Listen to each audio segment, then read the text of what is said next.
Welcome to the Tech Meme Ride Home for Tuesday, January 14th, 2020. I'm Brian McCullough. Today, Apple once again refuses to unlock an iPhone for the feds. Visa buys Plaid. A macOS beta hints at a future Pro mode. Super crucial Windows update for you to download right away. And why today is also the end of the Windows 7 era. Here's what you missed today in the world of tech. Apple has denied a request by U.S. Attorney General Bill Barr to unlock the two iPhones belonging to the Saudi Air Force cadet who allegedly killed 3 sailors and wounded 8 others at a naval base in Pensacola, Florida last month. Quote, "We have asked Apple for their help in unlocking the shooter's iPhones. So far, Apple has not given us any substantive assistance," Barr said in a press conference. "This situation perfectly illustrates why it is critical that investigators be able to get access to digital evidence once they have obtained a court order based on probable cause. We call on Apple and other technology companies to help us find a solution so that we can better protect the lives of Americans and prevent future attacks," end quote. In a statement, however, Apple said, quote, "We reject the characterization that Apple has not provided substantive assistance in the Pensacola investigation. Our responses to their many requests since the attack have been timely, thorough, and are ongoing. We respond to each request promptly, often within hours, sharing information with FBI offices in Jacksonville, Pensacola, and New York. The queries resulted in many gigabytes of information that we turned over to investigators. In every instance, we responded with all of the information that we had," end quote. But Apple alighted over the request regarding actually unlocking the two iPhones, saying this, quote, "We have always maintained there is no such thing as a backdoor just for the good guys. Backdoors can also be exploited by those who threaten our national security and the data security of our customers. We feel strongly that encryption is vital to protecting our country and our users' data," end quote. Quoting Buzzfeed News, "This is not the first time that Apple has squared off against federal law enforcement in defense of its users' privacy, arguing that agreeing to such a request would require Apple to build a backdoor around its fingerprint-based encryption and set a dangerous precedent.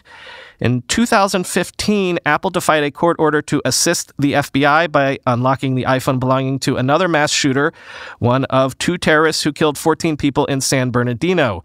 In that case, the standoff was resolved after a private company working for the FBI found a way to unlock the phone. We are not trying to weaken encryption, to be clear," David Bowditch, the deputy director of the FBI, said at the news conference, end quote. Absolutely huge news in the world of fintech. Visa has announced that it is buying Plaid for $5.3 billion, which is roughly double Plaid's most recent private valuation. You might not have heard of Plaid, but chances are you've used them, at least in a behind-the-scenes way. Quoting CNBC, "Plaid's API software, often referred to as the plumbing behind fintech companies, lets startups connect to users' bank accounts. It's well known among financial technology developers, but the average person interacting with it most likely wouldn't recognize the name. High-profile Plaid customers include popular peer-to-peer payment app Venmo, mobile investing app Robinhood, and cryptocurrency exchanges Coinbase and Gemini. As of December, Plaid said 1 in 4 people in the United States with bank accounts have connected to the fintech company through an app. Visa and rival MasterCard were early investors in the startup, along with the venture arms of Citi and American Express," end quote. Plaid's last investment round was a $250 million Series C in 2018 that valued the company at $2.7 billion. Rumors are that the price reached the level it did because MasterCard was also bidding for Plaid. Several people on Twitter said what Justin Paterno said here, quote, "Plaid and Visa deal makes sense. Plaid has an existential threat from banks turning them off and not supporting them. Visa has an existential threat from wallets like Venmo, Square," end quote. Quoting CNBC one more time, "In a call with investors Monday, Visa CEO Al Kelly said Plaid has seen a compound annual growth rate of roughly 100% since 2015. Kelly said the deal was, quote, a long-term play and would position Visa for the next decade. It will help expand the company's total addressable market and relationships with fintech companies, as well as boost Plaid's growth, according to Kelly, end quote. Epic says its PC game store, which also serves as Fortnite's launcher, has 108 million users and has generated $251 million in third-party game sales since its debut in December of 2018. If you were to add in the Fortnite revenue also generated on the store, total sales in the game store would come to $680 million. Quoting The Verge, Epic says it's kicked in $23 million in coupons and discounts toward game sales, and it's also given away 73 titles as part of its free game program, with more than 200 million titles claimed. The company plans to keep up the program as well, and it's announcing today that it's extending the free game giveaways through 2020. Yet Epic has a long way to go if it's to truly compete with Steam, the leading PC game marketplace, and the primary storefront Epic is trying to compete against with its more developer-friendly 88/12 revenue split. In 2017, Valve is estimated to have earned more than $4 billion in revenue for just game sales, not including microtransactions, downloadable content, and expansion passes and other digital goods, end quote. Epic also released a list of the 9 most popular titles thus far in the store, though it didn't release any actual sales figures, and it's sort of unclear if these are listed in order from most popular to least, but the games are as follows: World War Z, Borderlands 3, Untitled Goose Game, Metro Exodus, Control, The Outer Worlds, The Division 2, Dauntless, and Satisfactory. 9to5Mac has found code inside of the macOS Catalina 10.15.3 beta that might hint at a future Pro mode, which would boost performance on Mac laptops in certain situations. Quote, some strings mention that apps may run faster, but battery life may decrease and fan noise may increase, and fan speed limit overridden when the Pro mode is activated. All these strings are directly related to the macOS power management system. We think that it will be possible to temporarily improve the machine's performance by ignoring some restrictions to save energy. The internal fans will run at a higher speed with Pro mode, probably to avoid thermal throttling issues. Similar to Do Not Disturb, Pro mode is supposed to be automatically disabled by the next day, end quote. No word beyond speculation about when this Pro mode might be made available to users. One would suspect that it would only work with models that have the new thermal design Apple introduced with the 16-inch MacBook Pro, but Mac Rumors got an anonymous tip that said that the Mac Pro will also get a Pro mode for improved thermal performance. We're going to wrap up the show today by talking about PCs in general, and then Windows more specifically. But first, the PC front. After years of bad news with declining shipment numbers worldwide, Gartner and IDC are both estimating that 2019 represented the first full year of PC growth since 2011. In fact, the PC market grew in Q2, Q3, and Q4 of last year, following 6 years of quarterly declines. Gartner estimates global PC shipments grew 2.3% to 70.6 million units. IDC estimated 4.8% growth to 71.8 million units. Why the uptick? Well, it seems like the bets on dual-screen devices and 5G-capable machines are paying off and exciting people.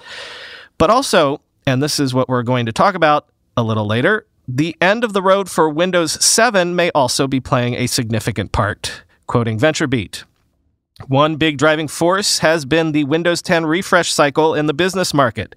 With Windows 7 hitting end of support today, at least some businesses have tried to migrate to Windows 10 last minute. It will take a while before 5G PCs and dual-screen PCs drive the same amount of growth, if they do at all, end quote. According to both IDC and Gartner, The leaders in the PC market are Lenovo and HP with roughly 50% market share, followed by Dell. All three of the leaders saw their shipments grow last year, while the bottom three in market share, Apple, Acer, and Asus, all saw sales decline in 2019. KrebsOnSecurity is reporting that Microsoft is slated to release a Windows update today to fix what it is calling, quote, an extraordinarily serious flaw in the cryptographic component present in all versions of Windows. Quote, Microsoft has quietly shipped a patch for the bug to branches of the U.S. military and to other high-value customers and targets that manage key internet infrastructure, and that those organizations have been asked to sign agreements preventing them from disclosing details of the flaw prior to January 14th, the first patch Tuesday of 2020. According to sources, the vulnerability in question resides in a Windows component known as the Crypt32 DLL, a Windows module that Microsoft says handles certificate and cryptographic messaging functions in the Crypto API. The Microsoft Crypto API provides services that enable developers to secure Windows-based applications using cryptography and includes functionality for encrypting and decrypting data using digital certificates. A critical vulnerability in this Windows component could have wide-ranging security implications for a number of important Windows functions, including authentication on Windows desktops and servers, the protection of sensitive data handled by Microsoft's Internet Explorer and Edge browsers, as well as a number of third-party applications and tools. Equally concerning, a flaw in Crypt32 DLL might also be abused to spoof the digital signature tied to a specific piece of software. Such a weakness could be exploited by attackers to make malware appear to be a benign program that was produced and signed by a legitimate software company, end quote. And there is a late-breaking addendum to this story. Apparently, the NSA discovered the vulnerability in question first, but rather than weaponize it themselves, the agency chose to notify Microsoft, quoting the Washington Post. The disclosure represents a major shift in the NSA's approach, choosing to put computer security ahead of building up its arsenal of hacking tools that allow the agency to spy on adversaries' networks, according to the people who spoke on the condition of anonymity because of the sensitivity of the matter, end quote. Finally, as I mentioned, today is the last day of the Windows 7 era. After today, Microsoft will no longer support Windows 7, which means no more updates, no more security patches, no nothing. In a big way, this is the end of a major computing era. In a lot of ways, you could see Windows 7 as the high watermark for Windows in general and also maybe for the PC. Quoting The Verge, Windows 7 became so popular, in fact, that it took Windows 10 nearly 4 years just to pass it in market share. Even today, millions of PCs are still running Windows 7, and the operating system still runs on a massive 26% of all PCs, according to data from Net Market Share. Microsoft spent years trying to get people to upgrade to Windows 10 free of charge, but tens of millions of PCs will now be left vulnerable to exploits and security vulnerabilities, end quote. And what with the advent of Windows as a service, quoting again, we'll likely never witness another giant release of Windows like we've seen with Windows 10 or Windows 7 in the past, even for foldable devices. Microsoft's priorities have certainly shifted under CEO Satya Nadella. Quote, the operating system is no longer the most important layer for us, explained Nadella at the launch of new Surface devices last year. Windows is still a significant part of Microsoft's business, but it's not the future of it. Microsoft is embracing Android, cross-platform software and services, and the cloud. It's a company that increasingly embraces competitors like Amazon, Samsung, Sony, and Google to transform its own business, end quote. Microsoft, of course, wants you to upgrade to Windows 10 and hopes that you'll pay to do that. But, and I have not yet tried this myself, though I do have an instance of Windows 10 running on a virtual machine that I probably should update, there have been articles making their way around the web that suggest you can still update Windows 7 to Windows 10 for free. If you are able to do this, it is thanks to a free upgrade offer that Microsoft ran through 2016 that they apparently never turned off. Again, I haven't tested this, But if you want to try and get a free upgrade, here's what you need to do. First, go to the Download Windows 10 website. There's a link in the show notes. Under Create Windows 10 Installation Media, click Download Tool Now and Run. Choose Upgrade this PC now, assuming this is the only PC you're upgrading.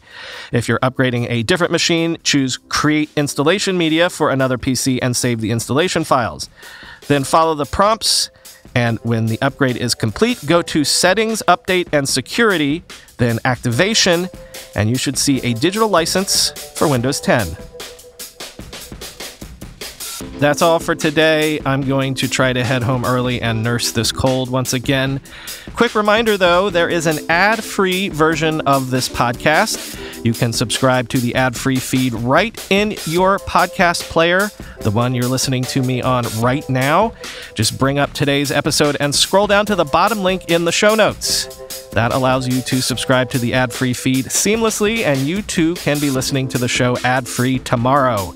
Join the hundreds of others that have chosen to support the show directly, and if you do, you have my thanks directly. Talk to you tomorrow.